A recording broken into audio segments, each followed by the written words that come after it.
All right, welcome into another edition of Catching Up with Tommy Mack here on 1010XL's podcast platform at 1010XL.com. Of course, on the 1010XL app and live on Facebook. And will be shared all over the platform so you find your favorite podcast, whether that's on YouTube, our YouTube channel here at 1010XL, or Spotify, iTunes, you name it. We are all across the board. My show brought to you by Team Tommy Mack. I talked about all those great businesses that I personally endorse and enjoy doing so each and every week. We're going to talk a little Super Bowl. We're going to talk the Hall of Fame class, including that our great Freddie Taylor did not get in this time around. We'll talk about that. Talk about Trevor's comments lately about the team and this offseason. And, yeah, man, we'll just go through the NFL honors that was last night, MVP, Rookies of the Year, Players of the Year, et cetera, all on a Friday before I jump on the radio with my pals Mike Dempsey, Fat Tony, and Pockets for Jaguars today. But let's look no further than welcoming in my esteemed producer and one that I'm going to let talk a little bit more is Grammage. Good morning, Grammage. How are you, sir. buddy? Happy Friday. Happy Friday, man. I like that pivot sweat top you got on there. Thank I need you, one of those. Oh, yeah. Freddie T needs to hook me up with one of those. Dude, I mean, you're a former teammate, so I'm sure he will. I think I probably could get one from him. Yeah, I got to reach out and see if he'll do that for me. Did you watch the honors at all last night? Did you I did, get into that? I watched I watched most of it. Yep. We had a video for Fred that we were dropping, whether he got it or not. Yeah, I saw that. So I was keeping tabs on that for whenever it was announced. You know, look, the Hall of Fame. Watched everything, basically. I just cut you off, see? So I was told. I came in this morning. I was like, Graham, so I cut you off a lot, man, because I was told I cut you off from time too much. One guy said he was even going to snap. I was like, well, I'm going to snap back, but I don't know. I apologize if I cut you off. I'm not sure that's going to happen. But. Yeah. I don't know. But anyway, you did spend a lot of time. I just look, Freddie, the Hall of Fame class, they're all deserving.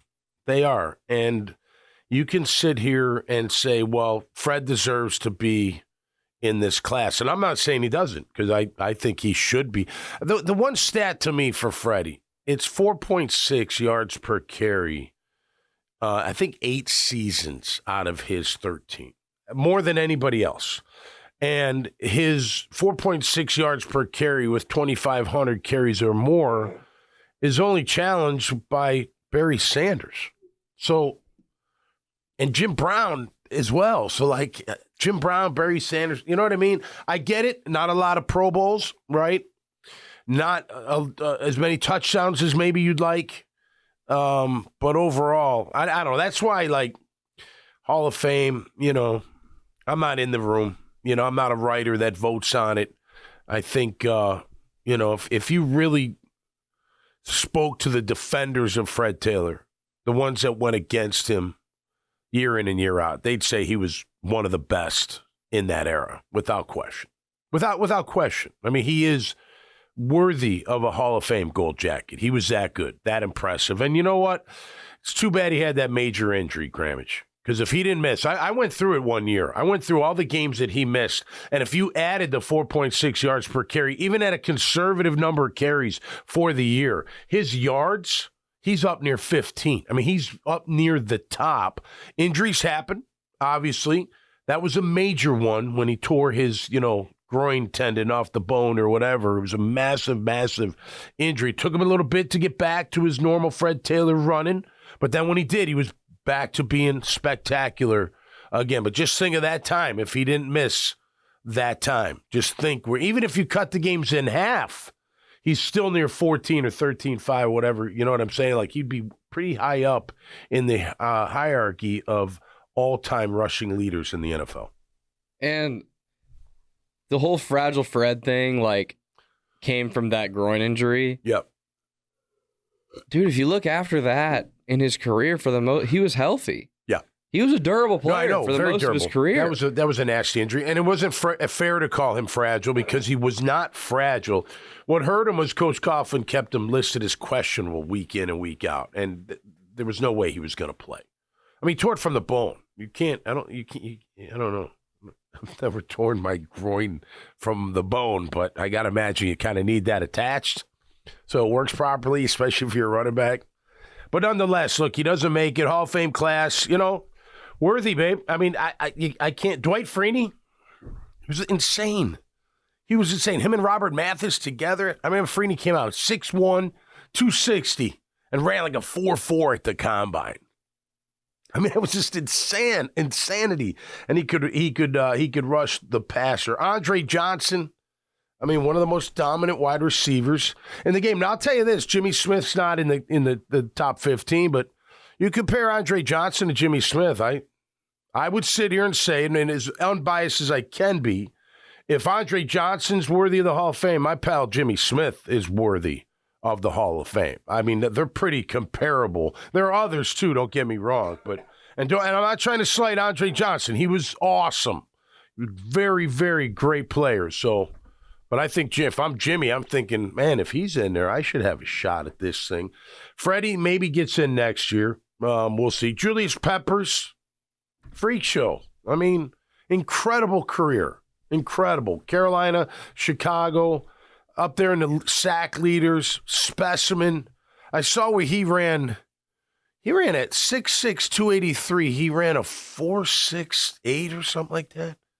Like, what a freak of nature that guy was. He was incredible. Patrick Willis, as a linebacker myself, he was one of the best during his reign. There's no doubt about it. I think he was first-team All-Pro 5 years. That guy could ball, man. Out of Ole Miss, I remember him coming out of college. He was a beast. And, and then Randy Gradish, I remember him growing up from the Denver Broncos, Orange Crush. He was a great linebacker. And then Steve McMichael, Mongo. I think I told this story, but I'm going to tell it again. Because I grew up watching Steve McMichael. That Bears defense in 1984, 85, 86. I mean, they were loaded. And I've said this before. When Wilbur Marshall came from Florida, we were like, Wilbur was the man. And, but, look, he, where was I going at with this? So McMichael, right? So I'm watching these guys. I'm watching Singletary. I'm watching Richard Dent. They were just a dominating the Bears were so like the Jags for our suburbs because we used to see them. Peyton was nearby. He'd come to our school in grammar school. You'd see different players out and about. Dennis McKinnon, their wide receiver. You'd see him. You wouldn't see McMahon. You'd hear about McMichael. It was just kind of a community feel. Their offensive line was incredible. I mean, that era was really great. But anyway, so I'm playing with the Jags. It's 97. We're in camp, and the ECW is in town, whatever the wrestling federation that was, the ECW. And Steve McMichael was one of the members. So was Ric Flair, Benoit. I mean, it was all the big names. And so we get a chance during camp. There was like 5 or 6 of us.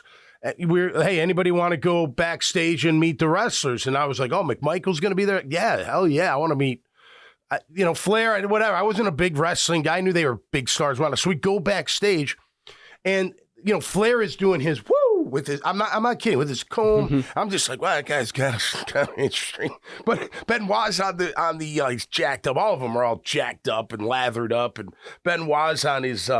He's got the bands. He's doing curls before he goes out. Anyway, I make a beeline to McMichael. And I said, hey, Steve, Tom McManus, man, I'm from Chicago, man. I grew up watching you guys. You guys were the best, yada, yada, yada. I said, but I got to ask you a question. He goes, go ahead. I said, well, there's this story about you the night before the Super Bowl. I think it was in a defensive meeting. And at some point during the meeting, you got up and took a chair and whipped it so hard against the blackboard that it stuck in the blackboard. And I'm like, is that true? He goes, hell yeah, it's true. I was like, no kidding. I didn't say no kidding. I was like, no shit. He's like, oh yeah, man, we were getting all fired up. I mean, they had Hampton. I mean, they were loaded on defense. One of the greatest defenses of all time. And he whipped it right through and it stuck in the wall. He's like, yeah, and then I just walked out and the meeting was over.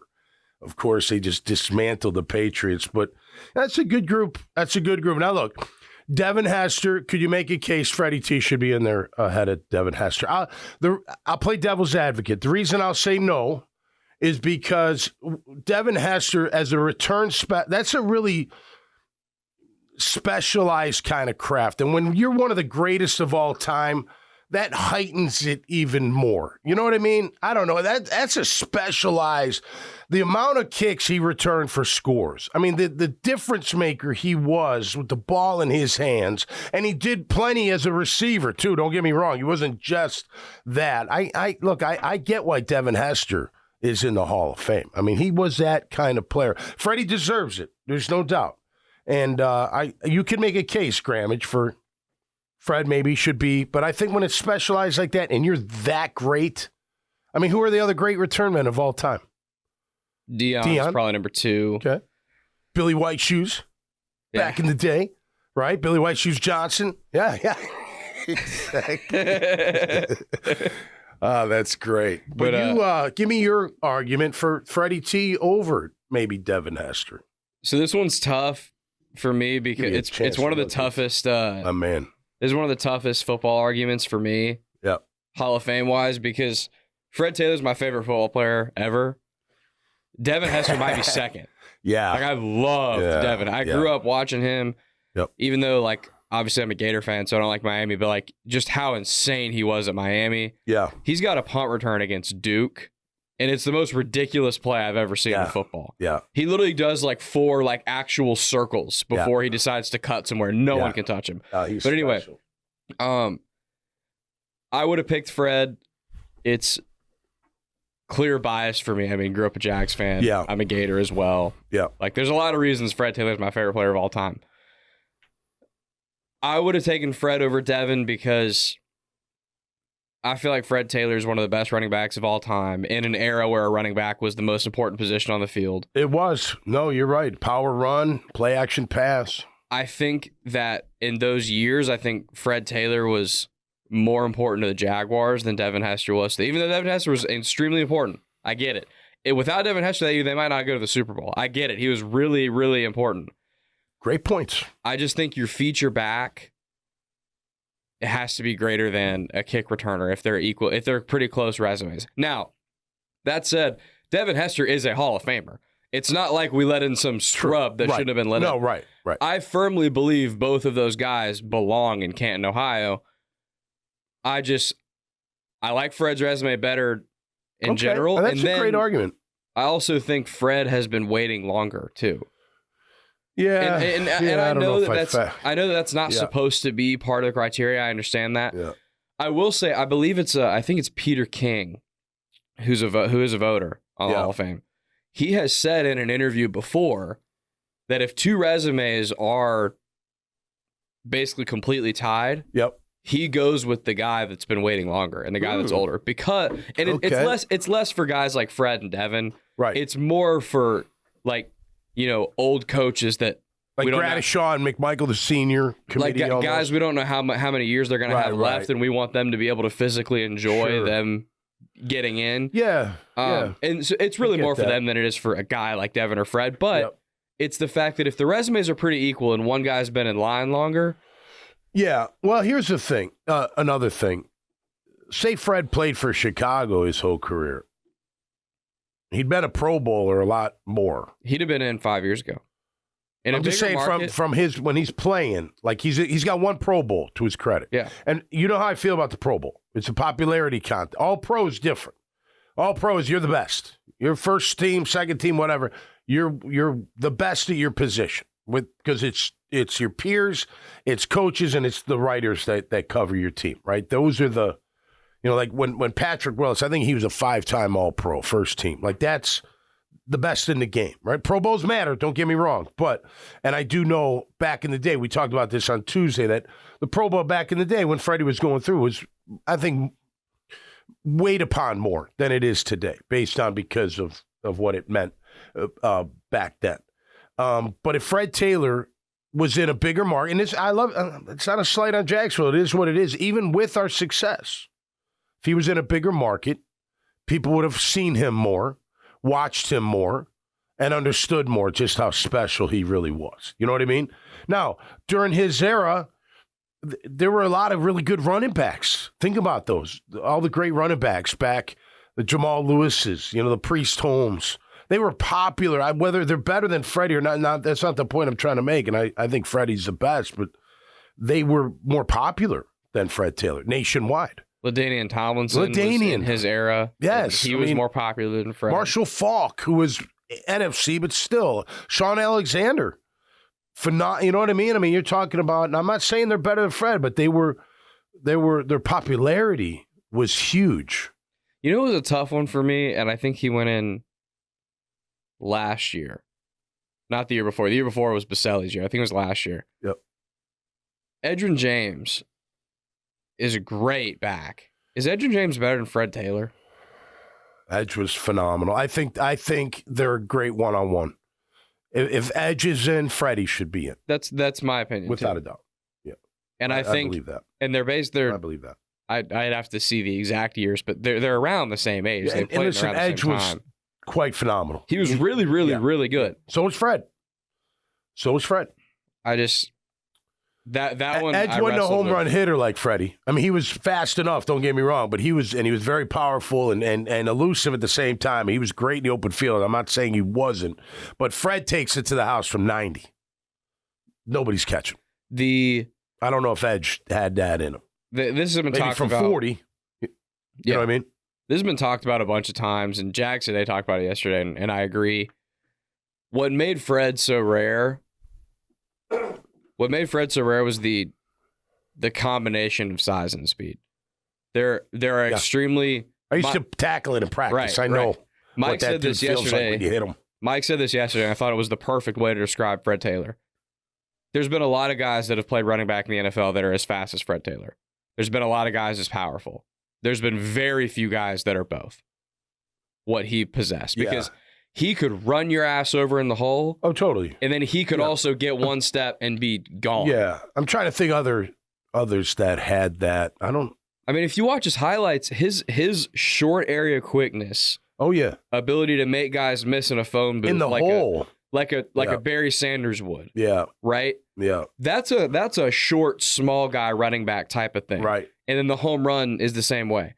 But then he'd meet a linebacker in a hole like he's Derrick Henry and just run him over. And it was crazy. Well, they wouldn't always run him over, but they wouldn't knock him back, that's for sure. And that's when that injury, that changed his game. He couldn't do that right away. He wasn't comfortable in doing that right away. But I think Edge is a good one-on-one. Look, Fred Taylor deserves to be in the Hall. Next year looks a little maybe more attainable. I don't think I saw the list. I can't remember who it is, but it wasn't like oh geez, he's got that guy, he's got that guy, he's got that guy. There are who we got. Vinatieri. Is he first ballot 2025? I think he might be. He might be. I'm not totally sure. But maybe look, he'll get in eventually. He deserves. I think Jimmy deserves it too. But Freddie and then Jimmy and then we'll go for that. I think Tom Coughlin deserves it. 2-time head, winning the Super Bowl.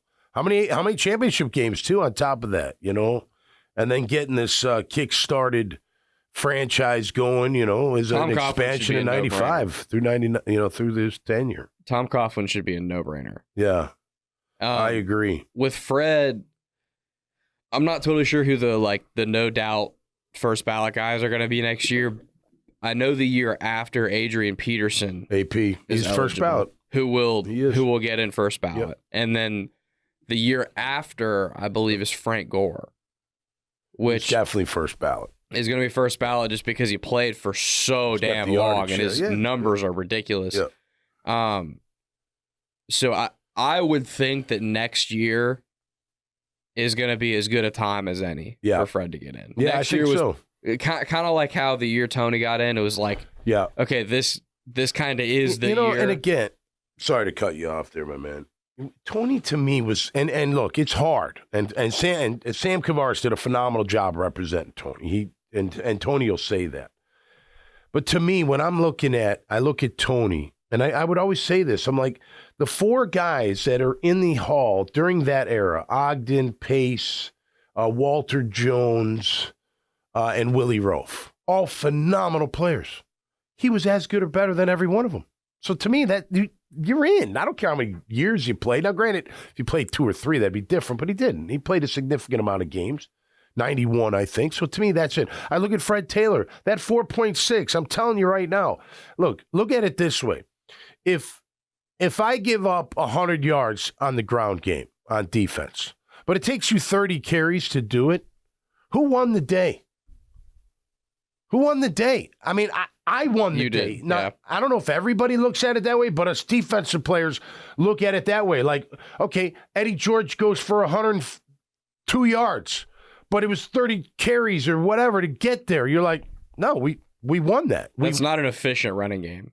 No, it's 3 whatever yards per carry, which means I'm kicking your ass. You're not beating us. That's not beating us. And, you know, when you look at Fred for 8 seasons at 4.6, that's incredibly special. Now, granted, Dempsey makes a great point. He did come out on short yardage at the goal line. I don't know why. He was tough to tackle. I used to hit him in practice. He was like a brick wall, for crying out loud. But nonetheless, you know that. But he was that home run hitter, man. He was incredible. He'll get in. But hats off to everybody that got in, man. Well deserved.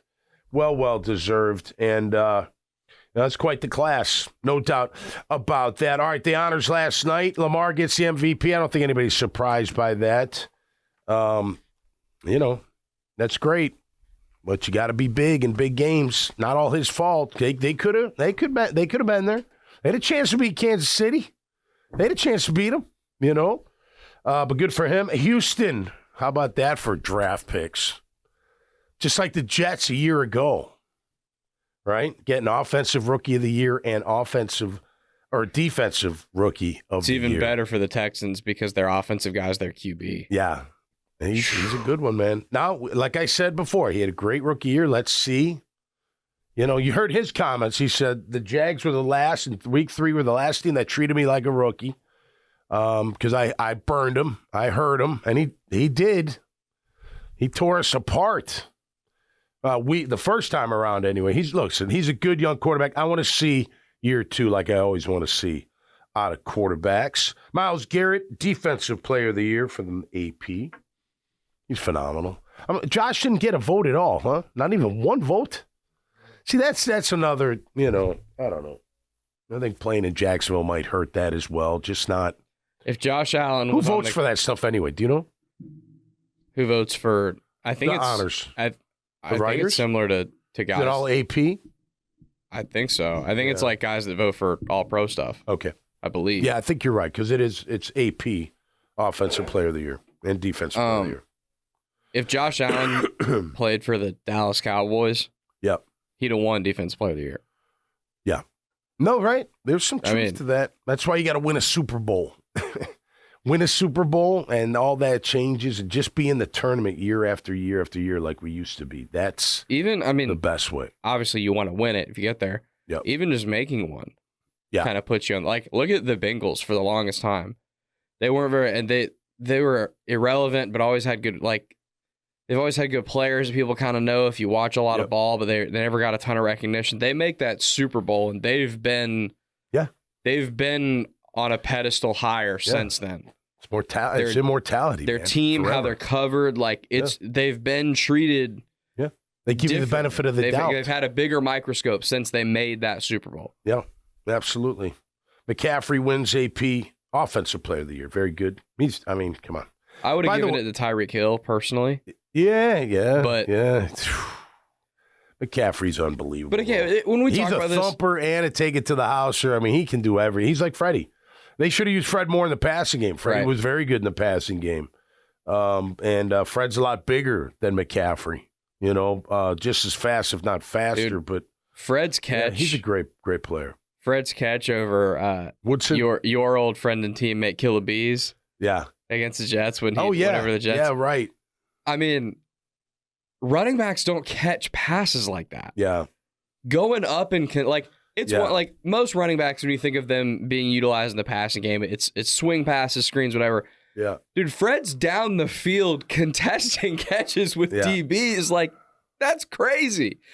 Running backs don't do that. Even in today's game, a lot of running backs don't catch the ball like that. Freddie's rookie year up in Baltimore, he caught a pass on the sideline. It was like a wheel route, and Rod Woodson was covering him. And he caught it around the 50 maybe. And Woodson was like right on his heels, and he outran him to the goal line. I love it. And Rod Woodson at the time was considered like one of the fastest guys in the league. And Fred took it out. So we're on the plane ride back. And for, I don't know why, it wasn't every game, but a lot of times Freddie would end up behind me. I was always in the window seat. I like the window. And he was behind me after the Baltimore game. And here I am, this linebacker that's not known for great speed. I'm enamored with dudes that can run really fast. So I asked Fred, I turned around, I'm like, Freddie, we always fast. like when you were a kid, did you outrun everybody? He goes, yeah, I was always fast. He goes, you know what made me fast? I said, what? He said the bullies at the park would sick their Rottweilers on me and my friend when we're walking home from school, and I had to outrun them to my grandma's house. He's like, I'd be crying, tears down and I'd get to my grandma's house, and she'd save us, and then she'd take me out for ice cream. And I was like, no kidding. I said, did they ever catch you? He's like, no. They never caught me. I was like, that's incredible, man. He's such a great guy. I'm really happy for Freddie T, and he will get in there. There's no doubt about that. Let's talk real quick, because I do have to get to Jaguars today here in a little bit. We'll get into the Super Bowl. I'll give you my pick and why. Trevor's comments, look, again, I've made comments about the attitude all year long, right? When the head coach is saying they're reading the press clippings in week 3, we got to get out of here, to go to London and get our head away from it all. I'm just like, what in the hell is going on? Like, you guys haven't arrived. You had a great year the year before. That's great, but you didn't really, in the whole scheme of things, do enough. Let's build upon that. That's a building block. Let's keep going. And they did. And you hear Trevor, and his quote was something like, maybe we think we're a little bit better. He's like, look, hey, you know what? If we did beat Tennessee and go into the playoffs, maybe this year in the offseason, we're still thinking we're a little bit better than maybe we are. That was like a quote from him. And that, to me, I don't understand how the head coach, how the veterans, how anybody would allow that to happen. We've seen it before, Grammage. How do you handle success? 2017, I'll never forget it. After that phenomenal year in 2017, the first thing I said after the season was, it's going to be interesting to see how they handle success, and can they put it back to back to back? Well, they didn't. They imploded. All the stars wanted all the individual accolades more than the team, and it all fell apart. You can blame whoever. I don't give a shit. I'm telling you right now, they couldn't handle the hype and the success. Well, guess what? This year's team couldn't either as well. They finally started getting some national recognition. Well-deserved. They were 8-3 at one time. They had a great year on the year before. Understood. But they let their head get in the clouds. They let they believe in the press clippings. It sounds like it was early. I thought maybe they got it back together. I thought, you know what I mean, with that run, but then it went away once San Fran came to town, and then it was, just downhill from there. Another thing he mentions is accuracy. It's got to be better. Exactly. Ball placement. It is attitude. I know a lot of people out there, you got to blame somebody, right? Not your players. You're afraid they won't like you or won't talk to you or block you on social media. You sit there and want to point the blame at everywhere else for the most part. But sometimes it's in the locker room. It's in that culture of, hey, man, you got to stay humble in this game. You got to stay hungry in this game. Hey, we're not the only ones. Look at Philadelphia. You think they all of a sudden stopped learning how to play ball when they were 10-1? No, something happened within that culture where they felt like, look at us. We're the number 1 seed. Look at us, Jacksonville, 8-3. You know what? We're right now, I think it was for like 72 hours or 36 hours. We were the number 1 seed in the AFC. And then it crumbled because their head was in the clouds. And that can't happen. And I am surprised that Doug Peterson-led team would allow that to happen. That has got to change. And I'm telling you, I hope they've gotten humbled. I really do. Every one of them should be humbled.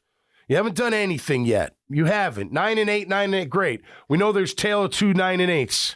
One good, one terrible. Fine, I've already hit reset, but you know what? I keep hearing this, basically reiterating what I've been saying all along. It's an attitude. They've got Grammage all year. They got enough talent to contend. How many times have I said it? But their attitude sucks.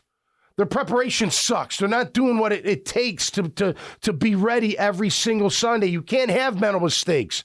You can't have miscues late in the year. Things that should never be happening were happening. And it's all it does. And it catches like fire. Next thing you know, that whole don't brother-in-law, your brother-in-law and everybody. And next thing you know, you drop, 5 out of 6 and you're done. It can happen like that. We've seen it.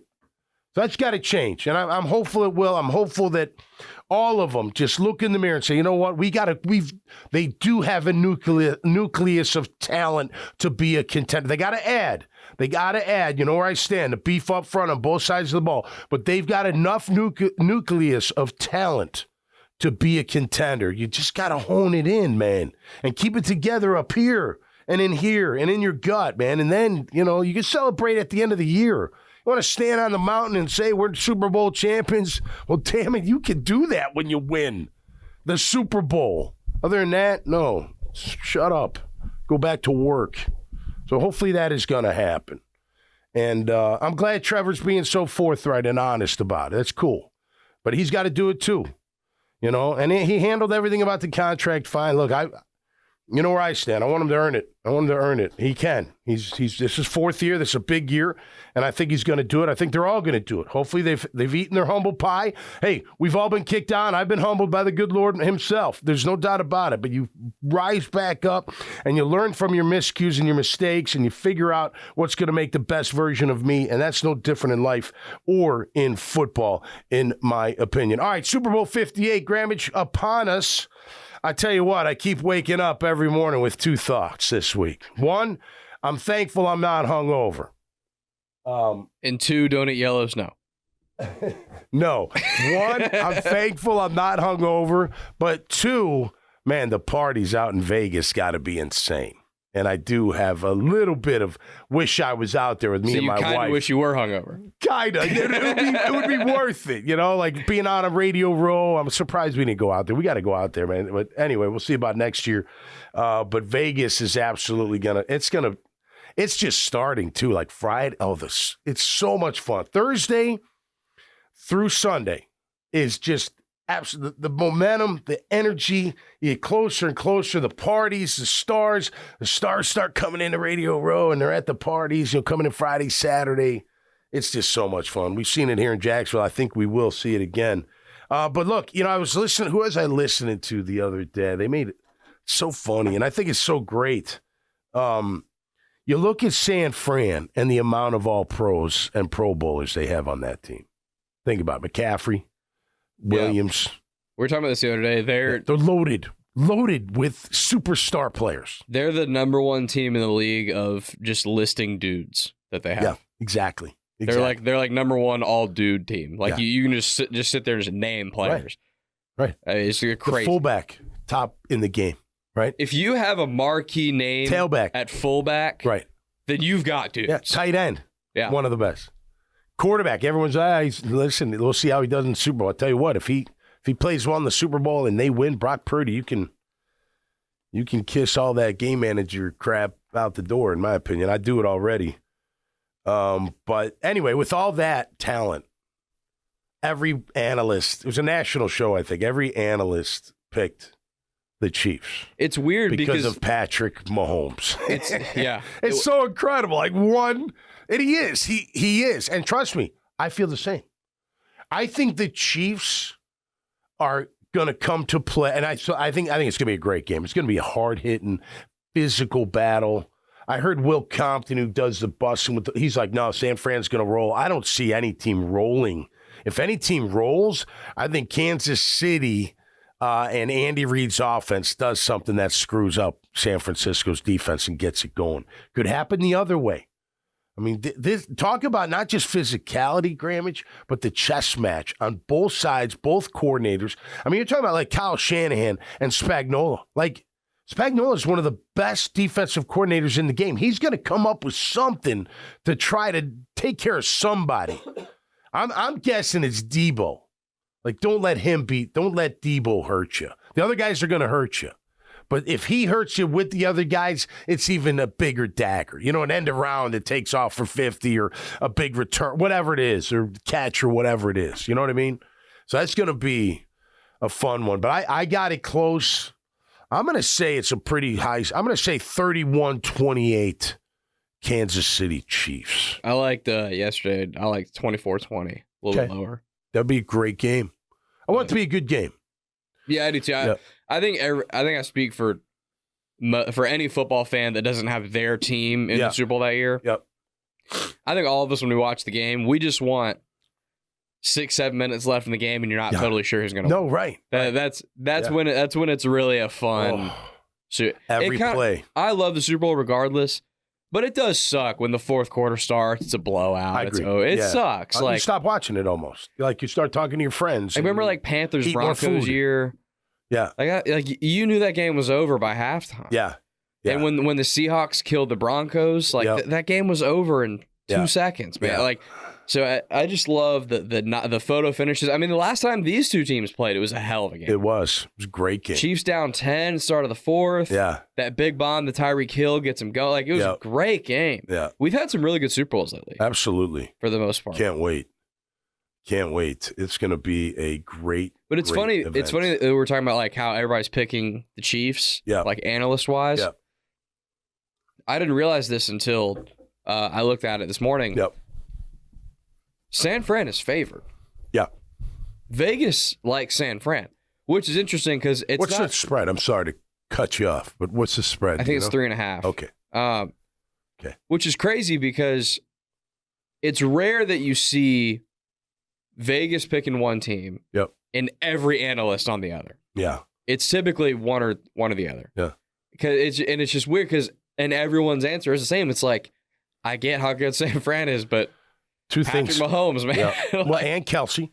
Yeah, of course. And again, call me crazy, but the way they've handled this Taylor Swift thing, I think is remarkable. And I'll tell you another thing. Their GM just came out, I think it was last night, said Chris Jones and Ladarius Sneed are priorities to re-sign or extend for our team. Whether that happens or not, those players hear that, that's going to fire them up. I'm telling you, Chris Jones can wreck the whole offense. He can wreck it all. So I think that the Chiefs' defense has played well throughout the playoffs. I think they do pretty well. But again, they're going to give up points. Both teams are going to score. But we'll see what happens. Hope you all have a great Super Bowl. I do have to run and get going over to Jaguars today. Of course, I want to thank Team Tommy Mac. They're just the best in what they do.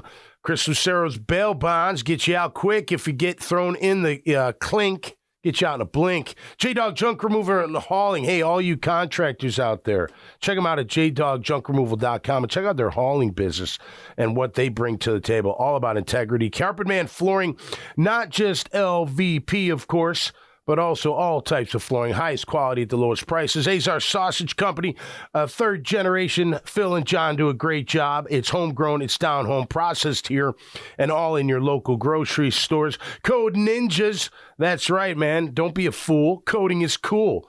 The Code Ninja School of Coding, all throughout 4 great locations. We're going to be out. We, the Dad Bods, will be out Saturday at Code Ninjas in Fleming Island, celebrating their 3rd anniversary. Big gig out there in the parking lot. We'll hope to see you all out there in Fleming Island. Solomon Ventures, I posted that great luggage set that is rocking through the sales. Check them out. It's wholesale, less than wholesale prices for all types of home goods, indoors and out. Salt Air Inn and Suites, owned by Beach Life Rentals.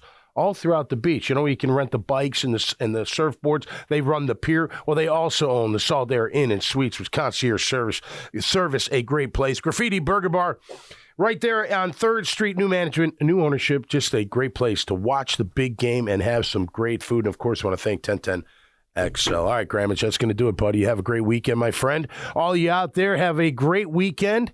If you're out in Fleming Island and want to come check out the Dad Bods, that'd be great. If not, we'll see you next time, and have a great Super Bowl Sunday, and safe one, too. Until next time, y'all be safe and stay cool. We'll see you right here on Catching Up with Tommy Mack. Peace.